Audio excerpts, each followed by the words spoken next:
Coucou, c'est Cathy, bienvenue dans le podcast Papillon en Lumière, un lieu de partage, d'échange et d'inspiration.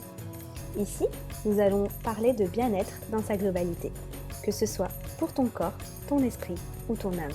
Des échanges ouverts sur différents thèmes comme l'alimentation, la santé, le développement personnel et la spiritualité, la femme et la maternité, la carrière, les relations et plein d'autres sujets encore.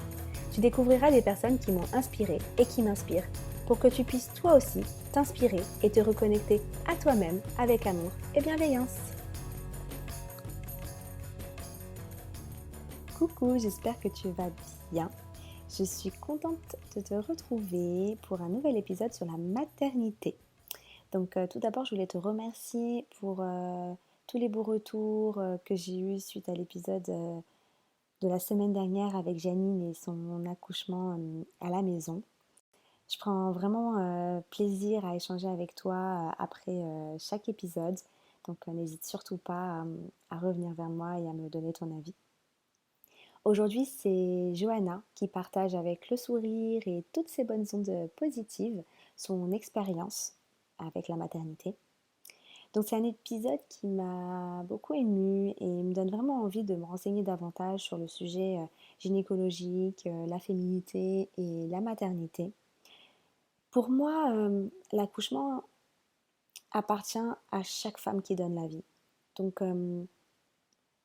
encore une fois, c'est mon avis personnel, hein, mais pour moi, tu es libre de choisir comment tu souhaites donner la vie, tu es libre de faire tes choix, d'écouter ton intuition, d'écouter ton cœur.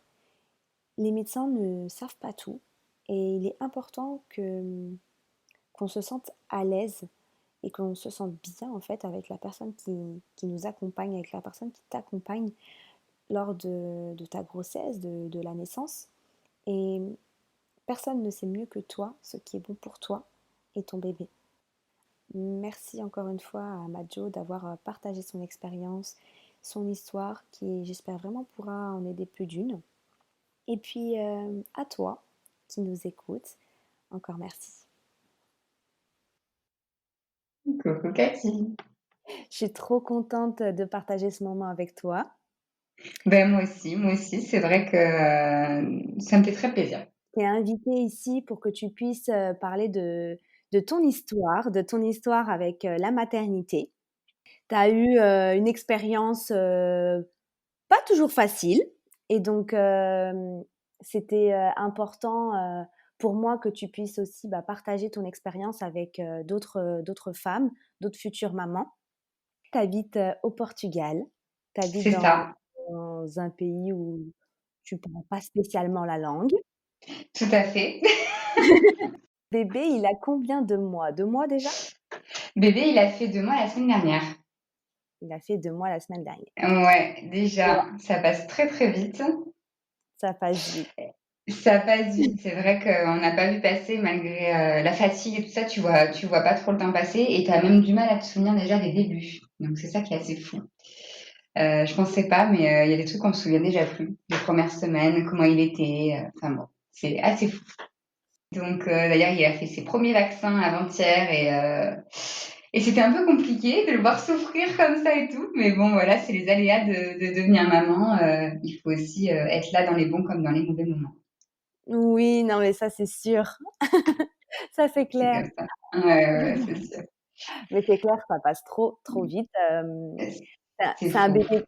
bébé Covid en plus, il y aura de quoi raconter quand il sera grand. Ouais, c'est clair. Il est né au pic de l'épidémie du Covid, donc le 13 avril 2020. Et c'est vrai que ça, on pourra lui raconter. Je peux peut-être commencer par le début, si tu veux, parce que là, du coup, on commencerait par la fin si je parle de mon expérience à l'hôpital. C'est vrai que ça me fait plaisir de partager ça aussi avec d'autres femmes et à travers Papillon en Lumière. Donc voilà. Alors le début de ma petite histoire. Déjà ça fait 8 ans que je suis avec mon chéri. Donc un petit peu l'ordre des choses. On avait envie d'avoir un petit bébé. C'était une envie qui était là, mais qui n'était pas une obsession pour moi et mon mari. C'était quelque chose qu'on voulait, mais on avait le temps. Il n'y a pas de souci. Donc ça, je te parle de ça il y a 2 ans. Il y a 2 ans, ouais. C'était un an et demi exactement. C'était février l'année dernière, janvier l'année dernière exactement. Je découvre que je suis enceinte, alors qu'on n'essayait pas du tout d'avoir un bébé, mais en même temps, c'était pas loin d'être le timing, puisque on avait dit qu'on s'y mettrait après notre lune de miel, qui était prévue en février. Donc, bon, ben, écoute, on se dit, ben, le timing n'est pas exact, mais c'est pas grave, hein, on était contents quand même. T'accueilles cette nouvelle avec joie.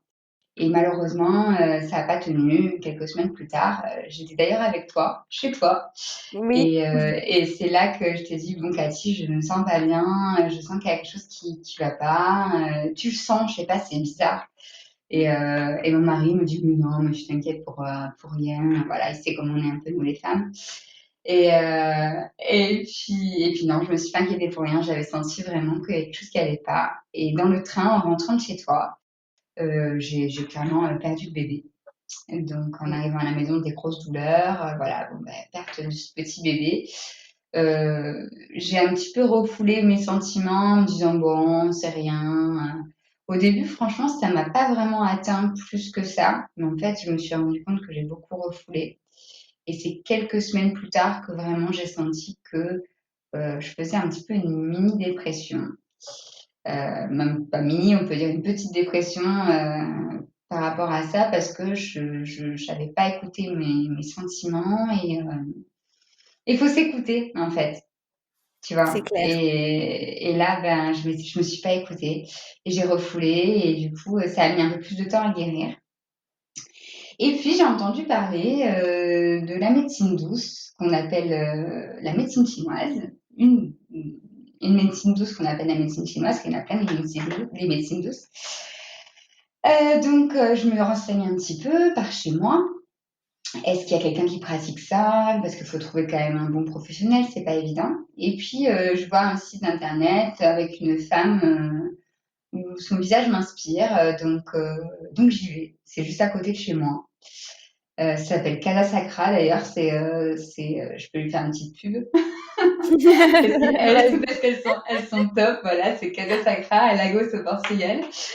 Donc je vais voir cette femme qui a beaucoup d'expérience, qui a été formée en Chine avec un maître en médecine chinoise.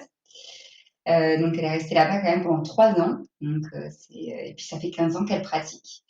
Et donc là directement, je lui explique mon problème en lui disant voilà, j'ai fait une fausse couche il y a quelques mois. Et puis, ben, mon cycle n'est toujours pas revenu. C'est-à-dire que depuis, donc c'était en janvier, et là on était en juin, et j'avais toujours pas eu un cycle normal qui était revenu. Par contre, donc cette femme, t'es partie la voir Ouais. après ta lune de miel. Oui, oui, oui. On est rentré où c'était un peu compliqué la lune de miel, puisque j'ai eu encore un petit peu des suites de ma fausse couche, donc des maux de ventre, tout ça. Bon, c'était pas la lune de miel que j'avais rêvé. Oui. Mais quand même, voilà, je garde un bon souvenir, hein, mais voilà. Donc, après ma lune de miel, on rentre. Je me dis, bon, ben, on va laisser passer quelques mois, mon cycle va revenir, ça va aller. Et puis, au mois de juin, quand ça revient pas, ben là, je m'inquiète un peu. Et donc, je vais voir cette fameuse femme. Voilà. Et je lui explique mon problème. Je lui dis, voilà, j'ai fait une fausse couche il y a quelques mois. J'ai toujours pas mes règles. Qu'est-ce que je dois faire? Est-ce que peut-être que j'ai un déséquilibre? Elle me dit, bah, écoute, on va faire une séance. Et puis de toute façon, elle m'explique qu'en médecine chinoise, ils arrivent en fait en rééquilibrant le yin et le yang, parce que tu as un yin et un yang en toi, et il faut que ça soit équilibré. Euh, Ils arrivent à remettre un petit peu les flux. Et donc, un des flux de la femme, donc le sang, ils arrivent à remettre ça pour que ça refonctionne et que tu te sentes bien, que tu retrouves un certain équilibre. Donc, ça passe aussi par l'alimentation. Elle m'avait donné un petit peu des règles à suivre pour que mon ki fonctionne bien. Voilà, il fallait pas que je mange trop froid, il fallait pas que je mange voilà, certaines choses. Euh, donc, on fait cette séance avec elle. Donc, je passe par les aiguilles, l'acupuncture, qui est une des sciences utilisées dans la médecine chinoise. Donc, elle me pique un peu partout, à des endroits, surtout sur la tête, je me souviens, dans le ventre, bien sûr, et puis au niveau des chevilles et des pieds. Et puis donc là, on fait 2-3 séances comme ça. Je me sens bien. Ça me fait beaucoup de bien ces séances en fait, parce que cette femme, elle me transmet quelque chose. Chaque fois que je ressors de là, je suis bien. Je suis vraiment bien. Et il se passe quelque chose entre nous deux parce que même elle, elle me dit, voilà, Johanna, moi tu m'apportes quelque chose aussi, tu m'apportes une lumière, tu es quelqu'un qui est très expressif, qui me donne aussi quelque chose. Et elle me dit quand ça fonctionne dans les deux sens comme ça, la médecine chinoise, ça fonctionne encore mieux parce que voilà, du coup, t'as un retour et elle me dit, je suis sûre qu'on va avoir de très bons résultats avec toi. Donc je retourne pour ma troisième séance. Donc on est en juillet 2019.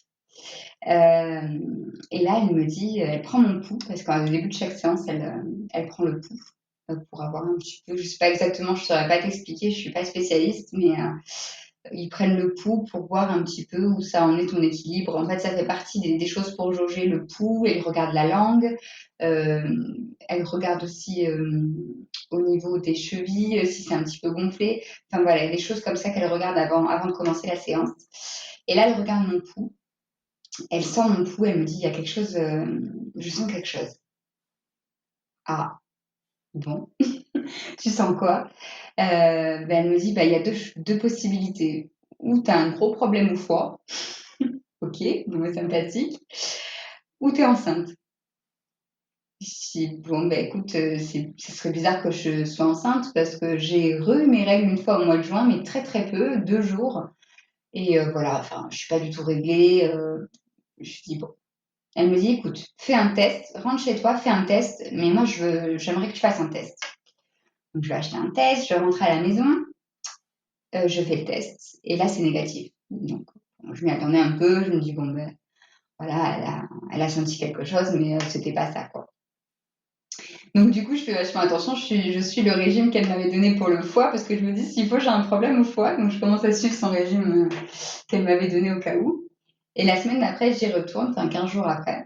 Et là, elle me dit, non, mais là, refais un test vraiment, parce que là, il y a vraiment quelque chose. Je refais le test en rentrant, et là, je suis enceinte. Donc, vraiment, un bonheur fou, parce que cette fausse couche, elle m'a fait réaliser que je voulais vraiment un bébé. Et ces 6 mois, c'est bête, mais ça a été super long, en fait. Alors, il y en a qui, je sais, qui mettent des années à avoir des enfants. Mais moi, la fausse couche m'a vraiment fait réaliser que j'étais prête et que je voulais un bébé. Et là, le fait d'apprendre que je suis enceinte, donc fin juillet 2019, ben c'est fou, c'est la fête. C'est vraiment la fête, c'est trop bien. Donc, je peux pas le garder pour moi à midi. Donc, on est le matin, midi, je le dis à mon mari pendant qu'on mange, je peux pas le garder plus longtemps pour moi, quoi. C'est vraiment une trop bonne nouvelle. Et tu vois que cette femme, elle a quand même décelé que j'étais enceinte à 2 semaines et demie de grossesse. Ouais, c'est fou, hein? C'est assez fou parce que le test l'a pas décelé et elle l'a décelé à 2 semaines et demie. Ouais. Donc ouais, c'est assez dingue. Donc elle me dit, moi je lui dis bon bah j'aimerais être encore accompagnée durant ma grossesse par toi parce que ça me plaît beaucoup et puis ça me fait du bien. Elle me dit que les 3 premiers mois tu ne peux pas pratiquer cette médecine. Il y a des risques de fausse couche. Donc voilà, j'attends les 3 premiers mois en étant un petit peu anxieuse, hein, parce que quand tu as fait une première fausse couche, tu le dis pas beaucoup autour de toi. Je me souviens, je te l'ai dit à toi que j'étais enceinte. Je l'ai dit à ma mère, ma sœur, et c'est tout. Jusqu'à 12 ou 13 semaines, je l'ai dit à personne d'autre. Je me souviens, on a attendu pour le dire à mes beaux-parents à 3 mois. Enfin, tout le monde l'a su à 3 mois de grossesse, juste après la première écho, en fait. Mmh. Parce que tu sais, tu as toujours un doute et puis tu veux pas t'enflammer. Voilà, si tu refais une fausse couche, ça fait beaucoup de mal après de devoir le dire aux gens. Voilà, j'ai fait une fausse couche. Donc, tu veux pas trop t'enflammer. Donc, voilà, après ces 3 mois, je retourne la voir. Et elle me suit un petit peu tout au long de ma grossesse. Ça m'aide beaucoup pour la rétention d'eau. Même si j'en ai pas fait beaucoup, j'en ai fait quand même un petit peu. J'ai fait une grosse sciatique du côté droit. J'avais très mal à partir de 5 mois de grossesse. Donc, ça me soulage énormément. Tous les petits maux de grossesse, en fait, l'acupuncture, ça les soigne, clairement. Ça aide en tout cas énormément. Donc, je conseille vraiment enfin, c'est quelque chose à faire pendant qu'on est enceinte. Et quelque chose que j'ai adoré aussi enceinte, c'est le yoga. Mmh. Donc, une fois par semaine, je vais au yoga prénatal. Je fais mes séances à peu près 2 fois par mois avec la naturopathe. Et voilà, ma grossesse se passe. Franchement, j'ai une super grossesse, à part les premiers mois où j'ai des nausées, beaucoup. Mais après, j'ai une super grossesse. Je prends pas beaucoup de poids. Je suis en forme. Enfin, tu m'as vu, je crois, la dernière fois que tu m'as vu, j'étais à 8 mois de grossesse, presque 7 mois et demi. Donc voilà, tu m'as vu. Je pense que j'étais encore assez en forme pour cette période de grossesse. Ah oui, Et carrément. ah ouais, hein, franchement, j'ai On vraiment a eu bien une marché. super grossesse. Ouais, on a bien marché, on a fait tout le tour de Lagos, enfin, tu vois, ça monte, ça descend, aucun souci. Et donc, super grossesse. Et on déménage, on achète une maison, donc on se prépare à accueillir un bébé. On déménage, on achète cette petite maison avec un jardin. Et là, on est donc en mars 2020. Je suis à un mois du terme. Et le Covid arrive au Portugal. Donc, le Covid arrive au Portugal. Donc, je vais dans mon dernier rendez-vous prénatal. Et puis, la docteure m'annonce que je vais être toute seule pour l'accouchement. Donc là, il y a mon monde autour de moi qui s'écroule. C'est mon premier bébé. Je suis dans un pays étranger. Je comprends très bien le portugais. Je commence à bien le parler, mais c'est pas ma langue. Ma famille viendra pas, puisque j'apprends ça aussi la même semaine que les avions du coup sont annulés. Donc j'aurai personne qui sera là pour m'épauler à la naissance, à part bien sûr mon mari. Ok, bon, bah, ça commence à faire beaucoup. Et c'est vrai que je rentre, je suis en pleurs. Je vais voir mon mari dans son bureau, je m'écroule. Je lui dis voilà, je ne me sens pas de faire ça toute seule, ça va être dur. Parce qu'en fait, clairement, ils m'ont expliqué un petit peu le protocole. Ils m'ont dit, voilà, vous avez des contractions, vous arrivez, votre mari vous dépose devant la porte de l'hôpital aux urgences. Il ne peut même pas vous emmener dans les urgences. Et puis, il revient 3 jours après, parce que c'est même pas juste pour l'accouchement, hein. Il revient 3 jours après, vous chercher sur le parking, s'il n'a toujours pas le droit de rentrer. Et il verra son fils pour la première fois, 3 jours après, sur le parking de l'hôpital. Donc, c'est un petit peu dur à accepter. Je pense que toutes les mamans, surtout pour un premier bébé, elles stressent pour l'accouchement. C'est quelque chose que tu sais pas ce qui va t'arriver. C'est, tu sais pas les sensations, tu sais rien en fait. Moi, je suis quelqu'un d'assez contrôlant quand même. J'aime contrôler mon petit monde.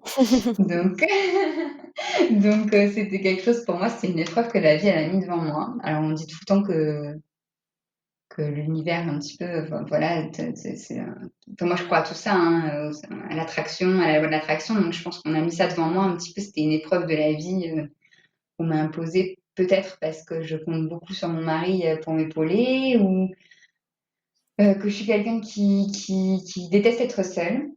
Donc je me suis dit peut-être que c'est une épreuve pour moi pour que je devienne une guerrière un petit peu toute seule, tu vois. Bien sûr. Je me suis dit un peu ça pour me calmer, clairement. Donc voilà, donc les semaines passent, j'appréhende, mais bon, j'accepte la nouvelle. Et on arrive à ma date du terme qui était prévue le 8 avril. Le 8 avril, et là, toujours rien. Mon bébé ne veut pas sortir. Donc j'ai mon rendez-vous à l'hôpital le 7, donc le jour d'avant. Et là, elle voulait déjà me déclencher, quoi. Le 7, alors qu'on n'est même pas au terme, elle me dit allez, je vous garde, on vous déclenche. Il y avait mon mari qui attendait sur le parking. Que j'ai fini ma consultation, je lui dis non, non, j'ai pas mes affaires. Puis moi, je fais confiance à la nature. C'est même pas le jour du terme, j'accepte pas quoi. Donc là, elle me met un petit peu. Les docteurs étaient pas très sympas durant cette période. Ils mettaient un petit peu la pression par rapport au Covid. Oui, mais vous vous rendez pas compte, c'est compliqué de revenir avec ce virus. Vous prenez des risques. Parce qu'en fait, cet hôpital, je remets un petit peu les choses dans leur contexte. C'est du privé. Au Portugal, tu as le privé et le public comme en France, mais moi j'ai choisi d'aller accoucher dans le privé parce que, on va dire que c'est un peu plus comme en France.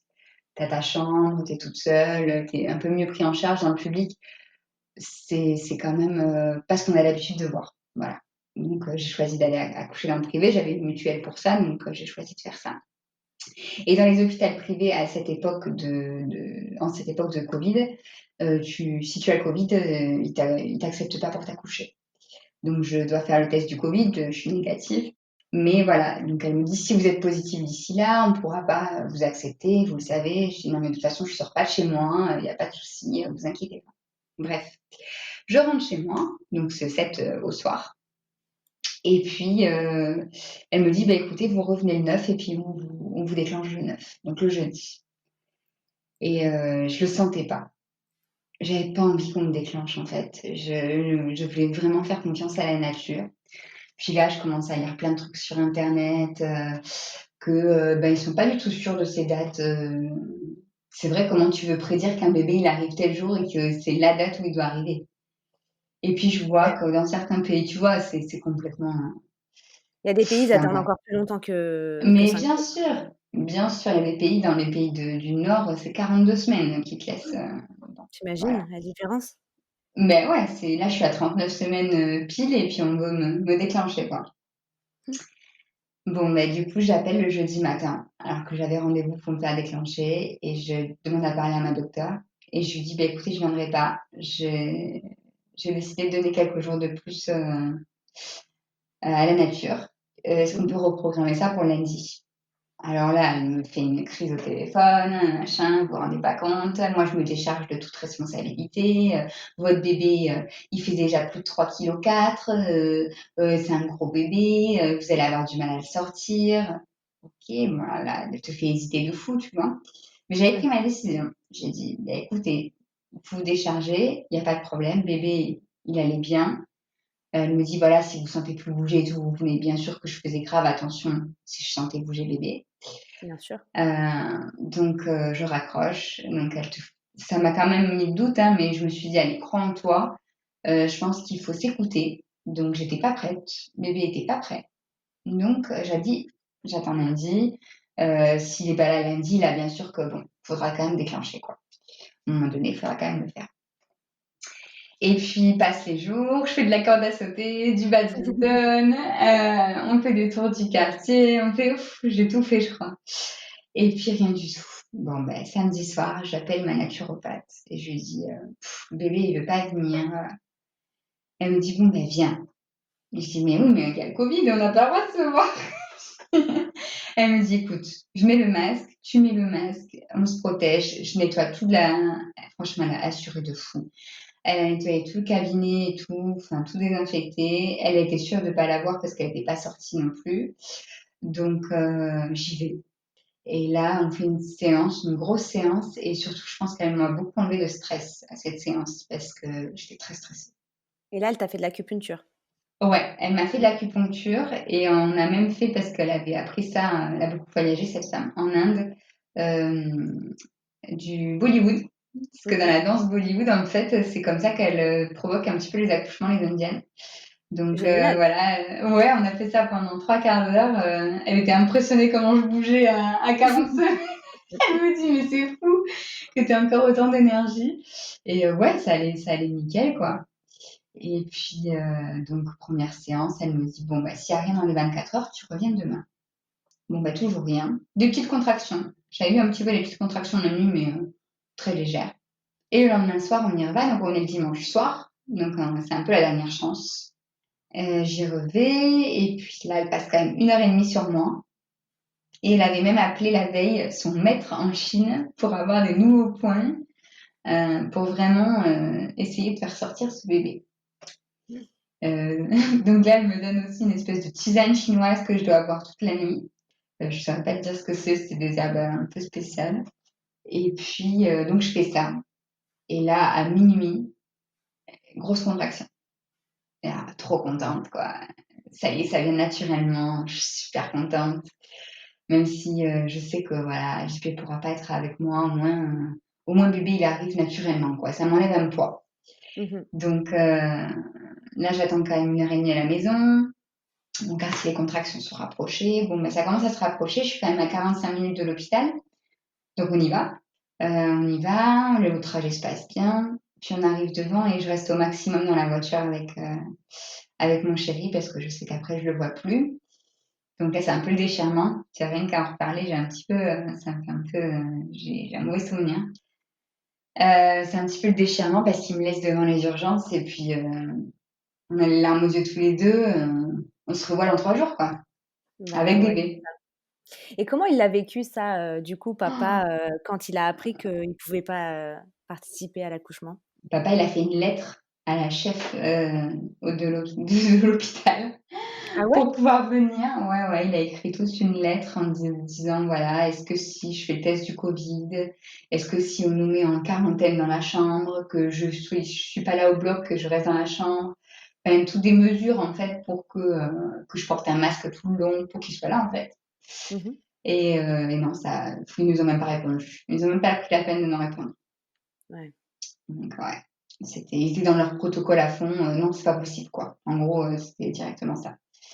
Alors que bon, j'y reviendrai après, mais 3 semaines après, c'était exactement les mesures. Ils laissaient les papas venir parce que ça a fait trop de dégâts de pas avoir les papas. Et, euh, et avec les mêmes règles que mon, que mon mari avait mis dans sa lettre. C'était abusé, quoi. Ils avaient repris la lettre de mon mari pour le. C'était un truc de fou. Bref. Et du coup, voilà, déchirement. Donc, il m'emmène faire un petit monito. Donc là, elle me dit, bon, vous n'êtes pas ouverte encore. Donc, la déception. Elle me dit, vous êtes ouverte, mais vraiment un petit centimètre, quoi, rien du tout. Et là, on fait un monito, puis elle me dit, ah, le cœur de bébé, pendant les contractions, il est un petit peu faible. Ah là là, ça m'inquiète un peu. Bon, bah, t'es toute seule, on me dit ça. Alors déjà, ça part mal, quoi. Donc, ben, elle me dit, on va voir, on vous installe en chambre et puis on va voir comment ça évolue. Donc, j'ai des contractions assez régulières, mais elles sont supportables pendant 8 heures à peu près. Donc là, il est 1 heure du matin quand il me laisse à l'hôpital.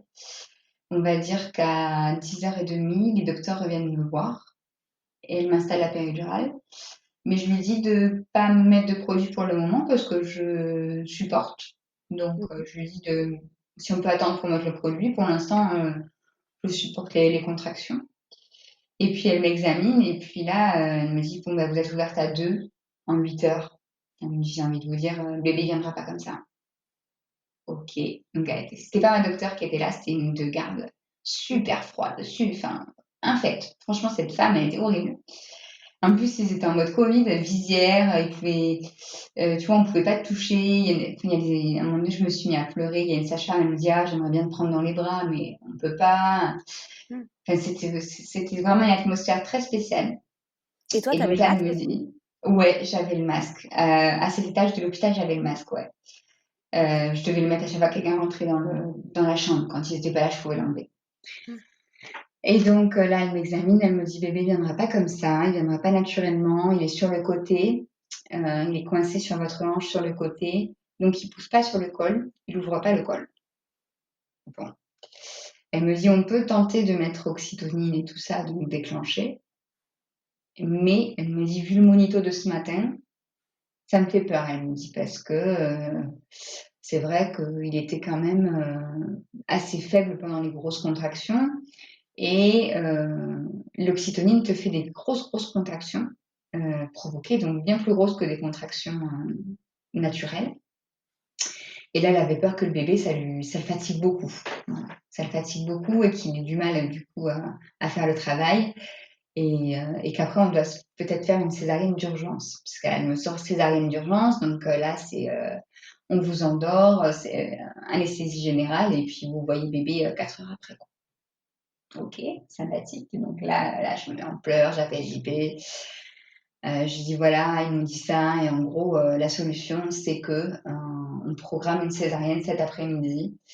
Et elle m'a expliqué que maintenant, la césarienne programmée, ils t'endormaient pas, ils font juste une péridurale en fait, et que tu vois tout l'accouchement, et on peut te mettre bébé directement après sur toi en peau à peau, et que tout se passe. Tu peux allaiter directement, parce que j'avais pour but d'allaiter.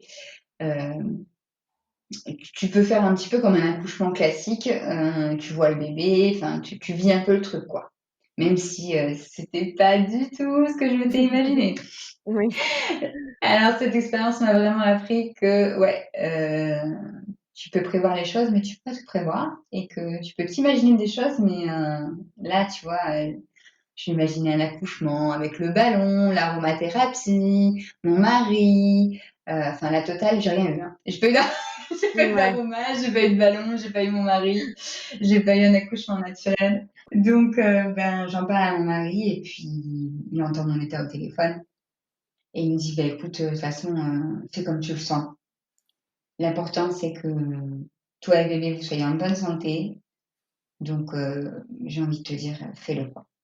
Donc, ben, je leur dis oui. On programme la césarienne qui va se passer à 16h. Il y avait la règle à l'hôpital par rapport au Covid que si tu accouchais après 17h, tu sortais un jour plus tard. Tu restais Ok. encore un jour de plus à l'hôpital, tu vois. À 1 heure près, en gros, tu restais un jour de plus à l'hôpital. Donc, je leur dis par contre, vous m'accouchez avant 17h. C'est mort, je reste pas un jour de plus dans cet hôpital. Je dis, moi, je peux pas, quoi.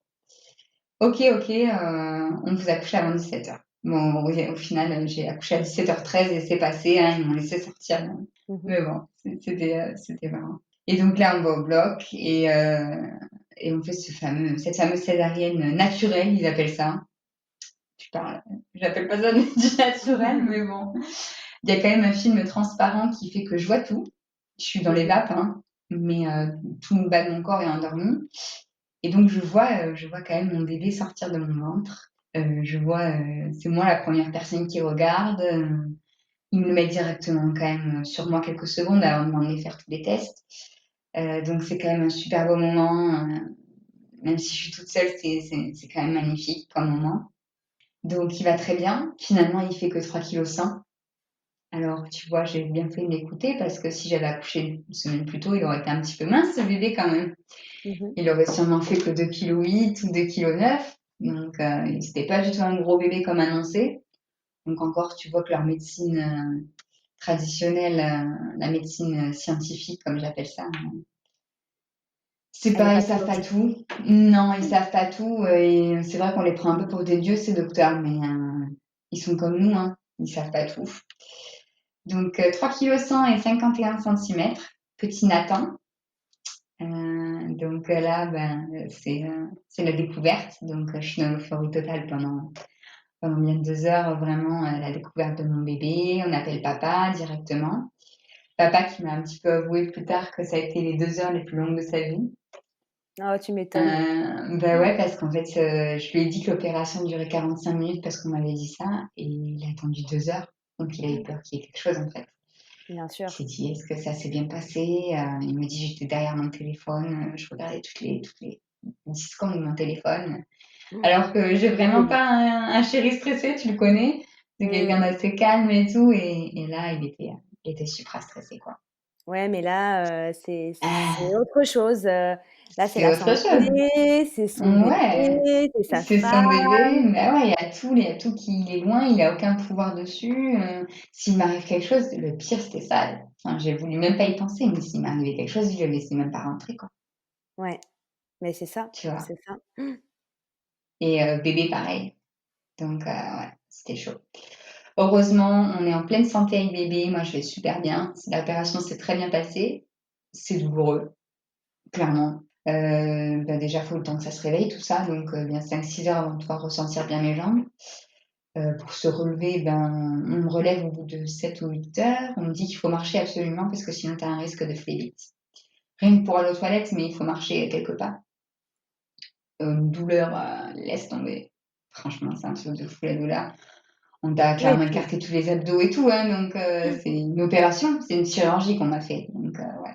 bah, oui et puis quand il y a papa, bah, il y a papa pour aider, mais là, il y a pas papa donc Exactement, exactement et les infirmières d'ailleurs étaient débordées, hein, mmh, bah, complètement j'imagine. débordées parce que ce Covid, ça a fait que alors est-ce que c'est l'hôpital qui a un petit peu fait ça ou pas? Il y a eu beaucoup de césariennes pendant ce temps de Covid, beaucoup de femmes qui arrivaient à terme et que les bébés voulaient pas sortir. Bah, c'est le stress aussi.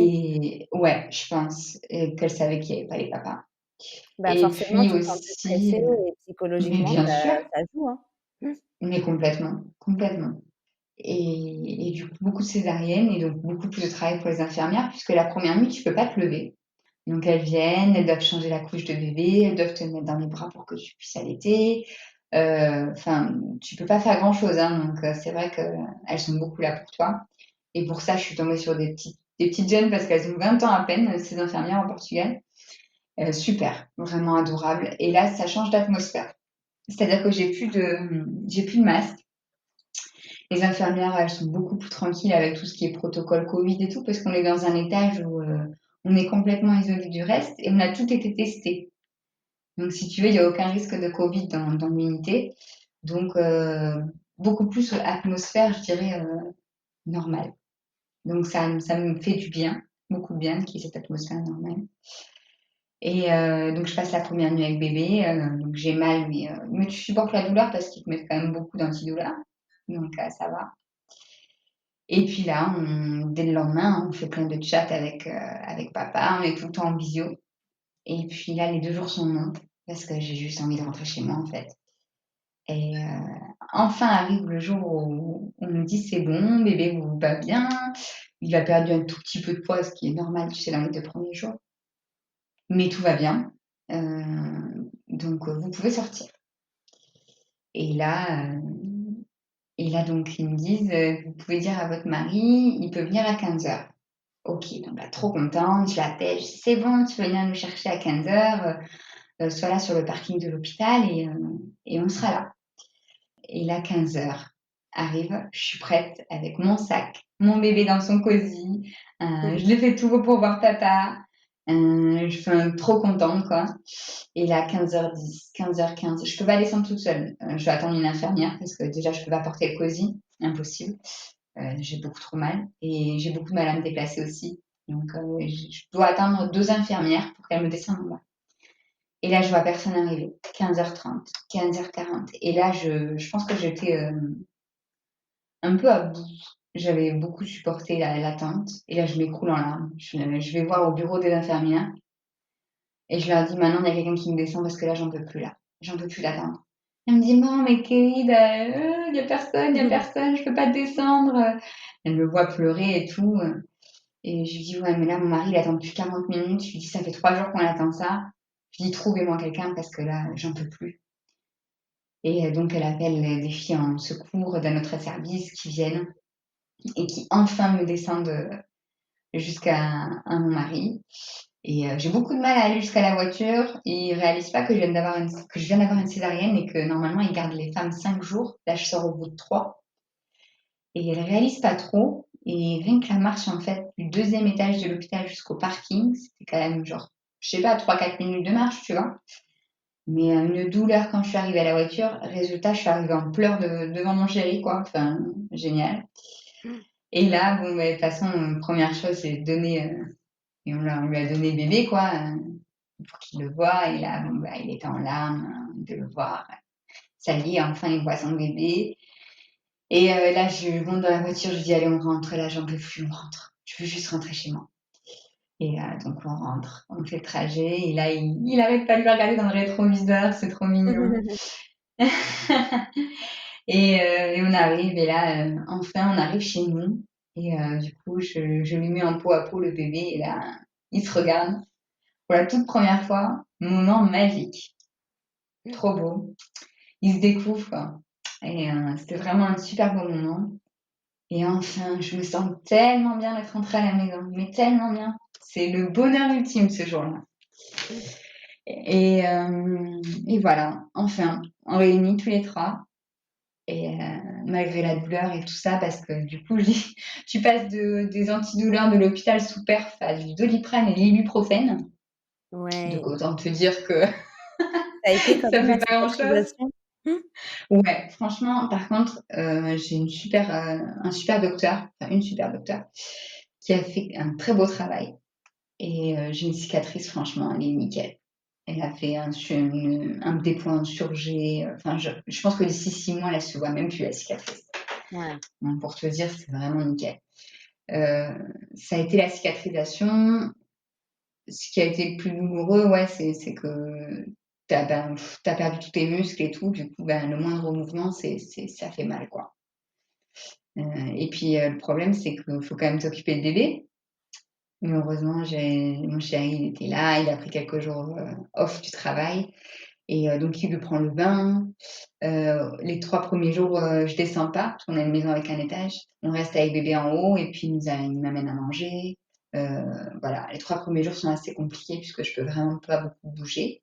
Et puis très vite, j'arrive à redescendre en bas, à, à remarcher un petit peu. On fait rien que la rue, tu vois, en poussette, mais très vite, je me force un petit peu quand même, quoi. Mmh. Je pense que c'est important de se bouger un petit peu. Même avec la douleur, je me dis, allez, il faut le faire. Et en Ouais. fait, Faut en pas quelques trop forcer semaines, non plus. non, il faut s'écouter, c'est vrai, Voilà. c'est vrai. Mais il faut quand même, elle me l'avait dit, marcher, marcher. Après, quand vous pouvez plus, ne le faites plus, mais ça aide ton corps quand même à se remettre. Et c'est Bien vrai sûr. qu'en 2, 3 semaines, j'étais presque remise, quoi. On va dire que là, ça fait 2 mois, bon, là, je suis totalement remise. Bon, je Donc voilà. Voilà la petite histoire de comment je suis devenue maman oui. et puis comment mon chéri est devenu papa. Maintenant Nathan va très bien. C'est un gros bébé, grand bébé. Il fait 6 kilos, il a doublé de poids et il a pris 10 centimètres en 2 mois. Donc ici au Portugal, il est très grand. Il est dans les 85% là, tu sais, vraiment au-dessus en fait de la courbe, quoi. C'est un grand bébé. Et puis en même temps, son papa est grand, hein, donc c'est aussi pour ça.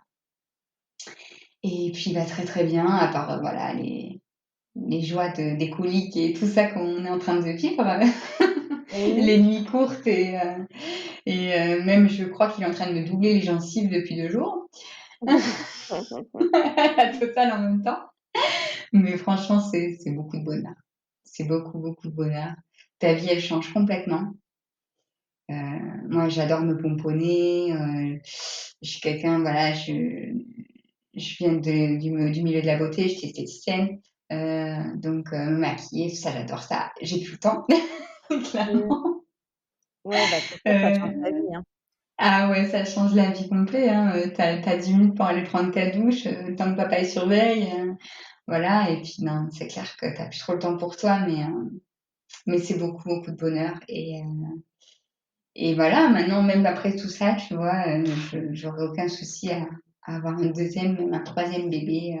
T'oublies très vite, en fait. Mmh. C'est ça qui est fou, la nature, je pense que ça, c'est un automatisme qu'on a. On oublie. On oublie la douleur, on oublie. Bon, là, mon expérience fait que je l'oublierai pas quand même, je pense, mais on oublie beaucoup de choses. Donc, voilà. Ouais. Bah, c'est sûr que, chaque maman, en tout cas, toutes les mamans que je connais, me disent, franchement le jour J, tu l'oublies pas, mais la douleur par contre, c'est vraiment quelque chose que c'est pas que tu l'oublies parce que tu sais que tu as souffert, mais en tout cas, c'est pas ça qui va t'empêcher d'avoir un autre enfant ou de vouloir un autre enfant ou de revivre Ouais. exactement la même journée si c'était à refaire, quoi. Ouais, c'est ça, complètement. Complètement, tu l'occultes un peu en fait, tout ça. Mmh. En fait, il y a tellement de bonheur, cette vague de bonheur qui t'envahit quand tu vois ton bébé, quand tu le prends dans tes bras. Ça remplace tout en fait. Ouais. Et avant, moi, j'y croyais sans y croire. Tu sais, quand on me dit ça, tu dis oui, bon, c'est sûr, ça doit être super, mais quand même, souffrir pendant 12 ou... Mais en fait, non. En fait, c'est vrai.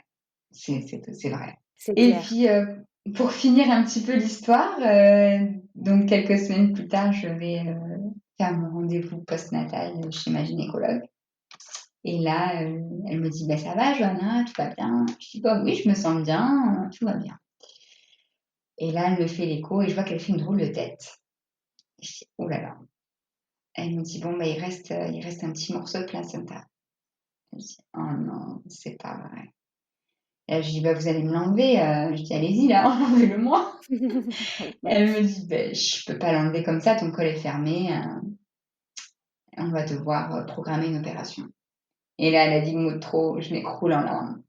Je dis, ah non, je veux pas retourner à l'hôpital. Là, c'était trop tôt, quoi. Ça, Mmh. c'était 5 semaines après. Je dis, non, c'est trop tôt, je veux pas y retourner. Je veux pas retourner à Faro. C'est à l'hôpital de Faro que j'ai accouché. Et ça, c'est ma gynécologue qui me suit depuis 2 ans. Donc, c'est pas elle qui m'a accouchée parce qu'elle ne fait pas les accouchements, mais c'est une femme en qui j'ai beaucoup confiance et avec qui j'ai un très bon feeling. Donc là, elle me dit, bah, écoute, c'est moi qui vais te le faire à l'hôpital ici, parce que je vois que ça te fait trop de mal de retourner à Faro. Donc voilà, on programme l'opération pour dans une semaine. Je dis, mais c'est si grave que ça. Elle me dit, bah, clairement, tu as de la chance de ne pas avoir fait une infection. Parce que oui, tu peux faire une infection, et une infection, c'est septicémie, c'est compliqué. Voilà. Donc, punaise, je me dis encore un truc qui me tombe dessus, quoi. Et donc, on programme l'opération. Je dois refaire le test du Covid, qui est au passage très douloureux, puisqu'on te, on te met un Oui. coton-tige jusqu'au fond du nez. On te viole le nez, hein, clairement. Hein. Ouais. Ah non, je te jure, c'est un truc de fou. Si quelqu'un doit le faire, ne le faites pas. Franchement, je l'ai fait 2 fois ce machin, c'est vraiment horrible. Et donc, je refais tous ces tests. Et puis on programme l'opération. Et là, moi, mon premier, c'est même pas ce que je vais avoir mal ou quoi. Ma première question à ma gynéco, c'est comment je vais faire avec bébé parce que je l'allaite. Elle me dit bon, on fait ça en ambulatoire. Donc tu rentres à 7h le matin, à 15h, t'es ressortie. Et donc elle me dit tu tires ton lait et puis tu essayes de l'habituer avec un biberon quelques jours plus tôt à prendre un petit peu le biberon. Et puis, ben, papa, il lui donne le biberon pendant que t'es à l'hôpital. Donc j'ai fait ça, j'ai tiré mon lait pendant 2-3 jours pour faire un petit peu des réserves. Et même pour après, parce que j'avais un peu peur que les antibiotiques du bloc et tout ça, de l'anesthésie générale, ça passe dans le lait. Donc je fais des réserves. Et puis voilà, après je me fais opérer, ça se passe très très bien. Et c'est vrai que je me sens beaucoup mieux depuis que je me suis fait opérer. J'avais quand même toujours des saignements et une petite douleur. Donc je pense quand même que mon corps est en train de se battre contre ce petit corps étranger qui était resté. Et là, tout va très bien. J'ai refait l'écho de contrôle, il n'y a plus rien. Et elle en a profité même pour me poser mon stérilet. Donc ça, c'était la bonne nouvelle de la chose, c'est qu'au moins, j'ai pas eu mal pour la pose du stérilet. Et que voilà, je me suis réveillée de l'anesthésie générale, j'avais le stérilet posé. Et je suis tranquille un petit peu pour quelques années. Et voilà, ça c'est fait. Comme ça, je retourne plus la voir. Elle me dit avant la rentrée faire un petit contrôle. Voilà, les hôpitaux pour moi c'est fini, donc c'est cool. Et là, je veux plus y aller d'un petit moment. Tu m'étonnes. Et Là, tu c'est vois, profiter de bébé tranquillement, quoi. exactement, exactement. Et heureusement, bébé est en pleine santé et ça c'est cool. Et je sais que ta copine Janine a une super expérience de l'accouchement à la maison. D'ailleurs, je crois que tu vas faire un podcast avec elle aussi. Oui. Je spoil un peu, spoiler alerte. Non, ce sera l'épisode avant. Eh oui, il n'y aura pas de spoiler alerte. Mince alors. Et donc, ça m'a fait me reposer des questions pour le deuxième. J'ai eu tellement une mauvaise expérience avec l'hôpital que je me dis que peut-être pour le deuxième, je vais faire comme Janine. Tu vois? Donc, à voir. On verra Bah bien. écoute, On verra d'ici là. t'écouteras son épisode et peut-être qu'elle te donnera encore plus Exactement. envie et qu'elle pourra t'inspirer aussi. Voilà, exactement. T'inspirer un petit peu des autres expériences des femmes. En tout cas, j'espère que ça pourra aider d'autres femmes. Je ne sais pas comment ça se passe actuellement en France, si les papas sont autorisés ou pas dans les maternités. Là maintenant, oui, oui. Ça y est, c'est autorisé un petit peu Oui, partout. oui. Hein. Ça, c'est Là, une oui, puisque bonne ouais, nouvelle. j'ai d'autres copines qui ont déjà accouché et il y avait le papa. Et le papa. Ouais, en mai, hein, déjà, il y avait le papa, mais effectivement, il y a eu une période pendant le début du confinement, en tout cas, c'était pas autorisé. Donc, Ouais, effectivement, il y en a aussi il y a d'autres mamans qui ont accouché sans le papa, c'est sûr. qui ont dû accoucher toutes seules. Bah ouais, ouais, c'est sûr. Et bah ouais, mais en plus, tu te dis, t'as vraiment pas de chance parce que nous, dans mon hôpital, ça a duré 3 semaines. Ouais, Tu vois? Tu te dis: «Putain, j'ai accouché dans les 3 semaines où il pouvait ouais. pas avoir papa, quoi». 3 semaines avant ou 3 semaines après, ça aurait été différent. C'était bon, ouais. Ouais, Ouais. Mais bon, comme tu dis, c'est que ça devait peut-être, se passer comme ça c'est ça. et que tu as forcément, quelque chose à apprendre de cette expérience. Des fois, on le sait pas tout de suite, mais peut-être que voilà, dans quelques temps, tu découvriras c'était quoi la leçon de cette expérience, quoi. C'est clair, c'est clair. Non, mais c'est sûr, des fois, tu vois pas tout de suite, le pourquoi du comment, pourquoi on a mis ça devant toi. Mais je commence quand même un petit peu à le comprendre. Je pense que c'était un petit peu pour me renforcer, pour que je sois plus forte et que je sois plus forte par moi-même. Mmh.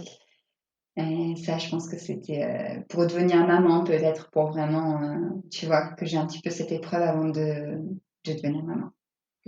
On verra si ça m'a vraiment rendue plus forte. Mais oui, forcément. De toute façon, être maman, ça te change complètement. C'est une nouvelle toi, une nouvelle Johanna. Forcément, c'est un gros changement dans nos vies. Enfin, la maternité, c'est vraiment une étape incroyable. Ça change vraiment une personne, je pense. Donc dans tous les Ouais, cas, tu as changé et tu as grandi et tu as évolué. c'est sûr que tu changes. Ça, c'est sûr. C'est sûr. Ça aussi, tu crois pas trop quand on te le dit avant. Mais là, je le vois, ouais, j'ai changé. C'est sûr. Déjà, tu penses plus à toi en premier, tu penses à bébé. Ouais, Ça, déjà. c'est assez fou. Ouais. Déjà, ça, c'est un truc de fou. Et après, ce qui est un petit peu dur, je pense que c'est un autre sujet, peut-être que tu aborderas un jour, c'est un petit peu les relations avec papa qui changent aussi au début. Mhm. Et ça, voilà. Maintenant, au bout de 2 mois, là, on commence à retrouver un petit peu notre intimité. Mais c'est vrai que ça change beaucoup de choses. Ouais, ça c'est clair. Ça c'est clair. De toute façon, chaque étape est importante. Les premiers mois de bébé sont pas toujours faciles, mais ils sont aussi magnifiques. Ouais, ouais. Et puis chaque bébé est différent, chaque maman est différente. Je pense que c'est quelque chose à vivre, à lâcher prise et se dire que C'est bah oui, ça. on n'a pas la main sur tout. Et voilà, quand il y a bébé qui pleure les nuits, etc. Je pense que les premières nuits, ça doit quand même faire bizarre, ça doit pas être simple. Mais après, je pense qu'on prend Non, aussi un rythme, non? on prend le rythme, c'est vrai. C'est-à-dire que tu es très fatigué les 3 premières semaines, puis en plus, tu as la fatigue de l'accouchement. Et puis maintenant, il fait toujours pas ses nuits, hein, mais moi, j'ai pris les rythmes de dormir, par tranche de 2h30, 3 heures, puis tu redors un petit peu la journée avec bébé, enfin, tu prends un autre rythme, quoi. Bah oui, ouais, ouais. Mouais, ouais. Bah écoute, Johanna, merci beaucoup d'avoir partagé ton expérience de la Bah, ça maternité. m'a fait très plaisir. Merci Surtout, beaucoup. surtout que voilà, j'aime beaucoup ce que tu fais, tu le sais. Et Mhm. je suis pas quelqu'un qui est beaucoup sur les réseaux, qui partage beaucoup, sa vie, sur les réseaux, mais je tenais à vraiment, faire partie de cette expérience avec toi. Voilà. Merci beaucoup, ça me fait énormément De plaisir rien. et tu le sais. Donc, je te fais de gros bisous et puis de toute façon, on se recontacte très vite hein, de notre côté. Très vite. Allez, bisous.